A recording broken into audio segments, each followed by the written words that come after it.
Hey guys, welcome back to the channel. Tonight I'm making a soulful meal you don't want to miss. This is American goulash, so stay tuned and I'll show you how to make it.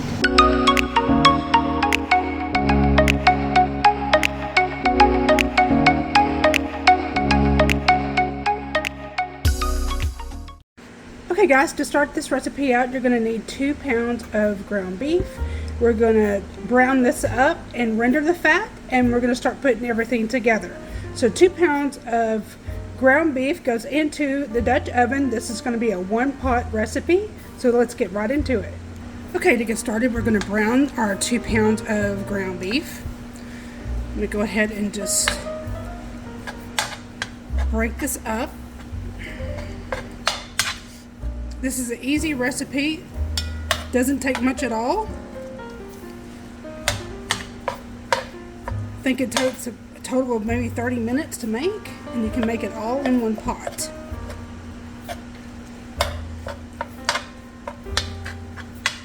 Once this starts to brown and it's almost done, we're going to render the fat, and we're going to put some seasoning in with our meat.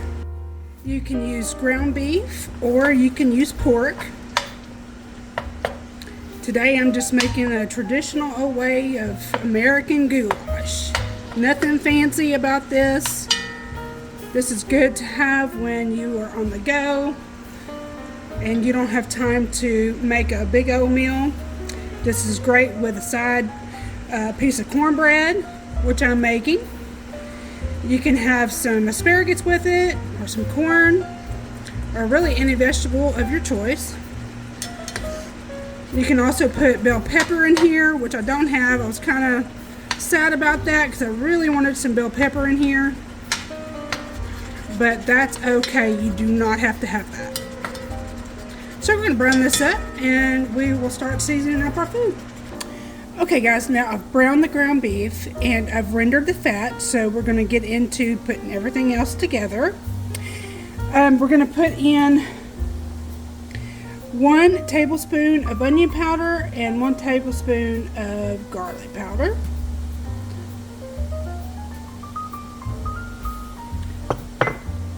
Next we're going to put in our onion.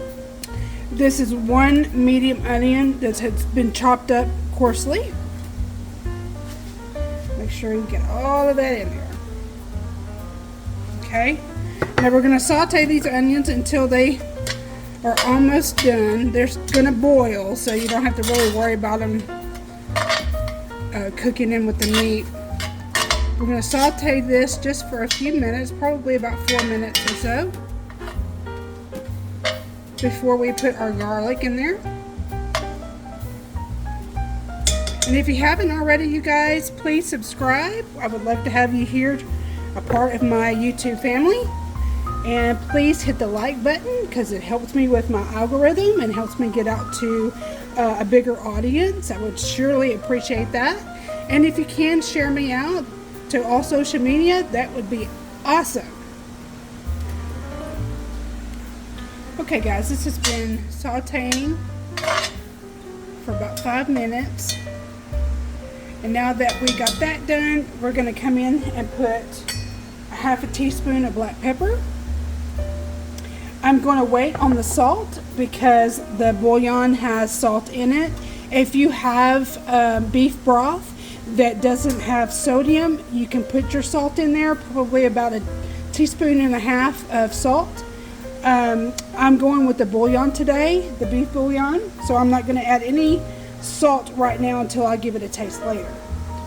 Now you want to put in your either 2 garlic cloves fresh that you have minced into the mix, or you can go ahead and use minced that's already been in a jar, and that's about 1 teaspoon of minced garlic that's going in.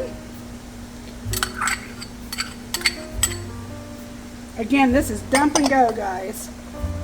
Doesn't take long whatsoever.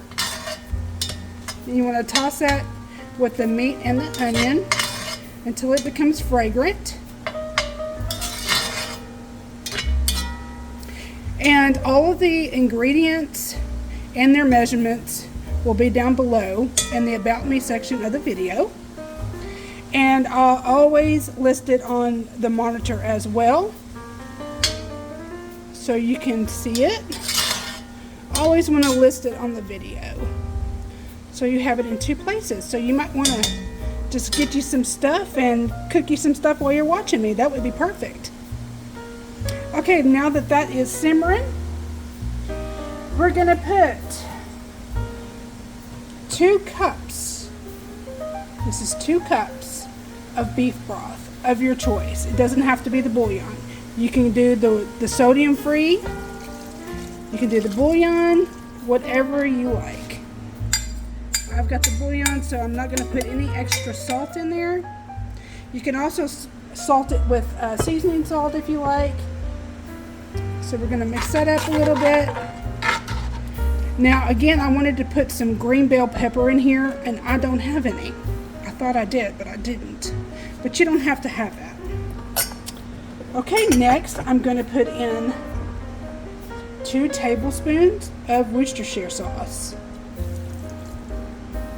Okay. Now that that's done, I'm coming in with 1 tablespoon of Italian seasoning.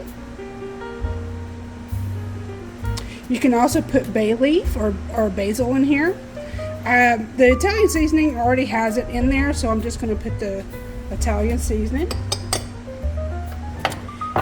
Now we're going to come in with 2 cans. There's 2 15-ounce cans of diced tomato.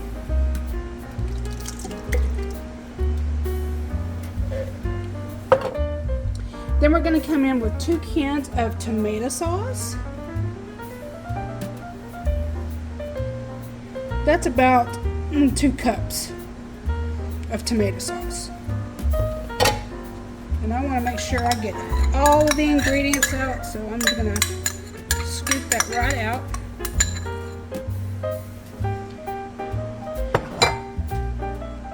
And I'm just going to give this a good mix. Combine all of the ingredients together. And I'm going to let this simmer for about 10 minutes. And when I come back, I'm going to put in my elbow macaroni. I'm just going to let it simmer to get the flavors going, to get it all combined together. So the basil and the oregano and everything in the Italian seasoning can go ahead and get into the broth, because you want some of that flavor in with your pasta that you're going to put in there. So I'm going to put the lid on and let it come to a good boil, and we're going to put in our pasta. Okay guys, it's time to take this lid off and see what we got going on here. This has been simmering for a good 10 minutes. Oh, and it looks good. So we're going to go ahead and put in our pasta. Now this is 2 cups of elbow macaroni. So basically that's 1 package of elbow macaroni. And that in ounces is 16 ounces of pasta. So now that we got everything together, we're going to go ahead and put in our pasta. We're going to give it a mix. Make sure all the pasta is submerged in with our beef broth. And then now we're going to add 1 cup of water. Okay, so coming in with 1 cup of water. This is just to ensure that we get our macaroni done. And you cook it to al dente. And then you're going to put the lid on it and you're going to simmer it until all the water has been absorbed by the pasta, and you're going to have a delicious, soulful dinner tonight. So let's go ahead and put this on here. And we'll come back here in just a few minutes. Now before you put the lid on, you want to taste the broth just to make sure it's to your liking and you have enough of the salt in there or enough of the other seasonings. I did taste mine a while ago while it was simmering, and it was perfect. So go ahead and taste it, make sure it's to your liking, and then put the lid on there, and we're going to come back here in about 15 minutes and we should have some goulash. Okay guys, this has been simmering for a good 15 to 20 minutes. We're going to lift up this lid and see what we got here. This is really hot because it's a cast iron skillet. So let's open that up. Wow. Oh my gosh, look how yummy that is. It's thick like it's supposed to be. The macaroni is good and done. Oh my goodness, this is going to be a good supper tonight. Yummy. I can't wait to dig into this. So what I'm going to do is I'm going to plate this up. Get me a nice bowl of this yummy goulash.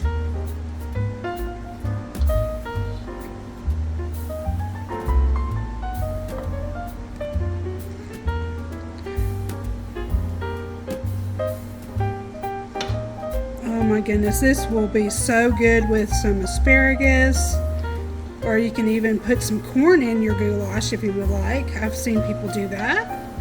And then we're going to put a big old piece of cornbread on the side. And there's your goulash, guys. I want to thank you so much for watching tonight. Like, subscribe if you haven't already. It's free, doesn't cost you a thing. Helps me with my algorithm, so please hit the like button and subscribe and become a member of my YouTube family. And as always, I will see you in the next video. And are you going to put some love and soul into your food tonight? I hope you do. I love you guys. Thank you so much for watching. Bye-bye.